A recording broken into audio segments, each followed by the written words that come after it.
सदर व्हिडिओ 1 तारखेचा दुपारी 4 वाजताचा व्हिडिओ आहे. तो वडवली वाहतूक उपविभाग या ठिकाणी वाघबीळ नाक्यावरचा व्हिडिओ आहे. सदर व्हिडिओ काढणाऱ्याने त्या ठिकाणी ज्यावेळेस स्पेशल ड्राईव्ह चालू होता, त्या स्पेशल ड्राईव्ह चालू असताना संबंधित इसमावर मोटर व्हेकल ऍक्ट 129 प्रमाणे कारवाई विदाऊट हेल्मेटची कारवाई करण्यात आली. त्याचा त्यांनी मनात राग धरून संबंधित अंमलदार आणि अधिकाऱ्यांची हुज्जत घातलेली आहे. त्यानंतर त्याच्यावर त्या इसमाविरुद्ध BNS 221 नुसार वडवली पोलीस स्टेशन या ठिकाणी नॉन कॉग्निझेबल गुन्हाही दाखल करण्यात आला आहे आणि त्याला 168 BNSS 168 प्रमाणे त्याच्यावर नोटीसही अदा करण्यात आलेली आहे.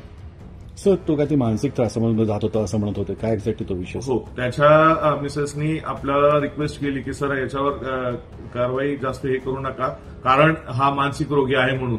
तर आपण त्याप्रमाणे त्याच्यावर 221 प्रमाणेच कारवाई केलेली आहे. पण यापुढे त्याला लायसन्स त्याचं कॅन्सल करण्यासाठी आपण आज आरटीओ ठाणे आरटीओ यांना पत्रव्यवहार करत आहोत की याचं लायसन्स पुढे 2 महिन्यासाठी ते किंवा तो जोपर्यंत मानसिक ताणतणावातून मुक्त होत नाही तोपर्यंत त्याचं लायसन्स सस्पेंड करावं. कारण अशा प्रकारे जर त्यांनी त्याच्या स्वतःच्या जीविताला धोका निर्माण करतोय आणि इतरांच्या जीविताला धोका निर्माण करतोय. अशा हिशोबाने कारवाई वाढत जाते मानसिक त्रासावर, तेव्हा तुम्ही काय राहणार काय विषय होता सर? असं जर जास्तीत जास्त आपण कठोरातली कठोर कारवाई संबंधितांवर करत आहोत जे हुज्जत घालत असतील. माझी आपल्या माध्यमातून सगळ्यांना एकच विनंती आहे, परत विनंती करतोय की कृपा करून आपण वाहतुकीच्या नियमांचं पालन करा.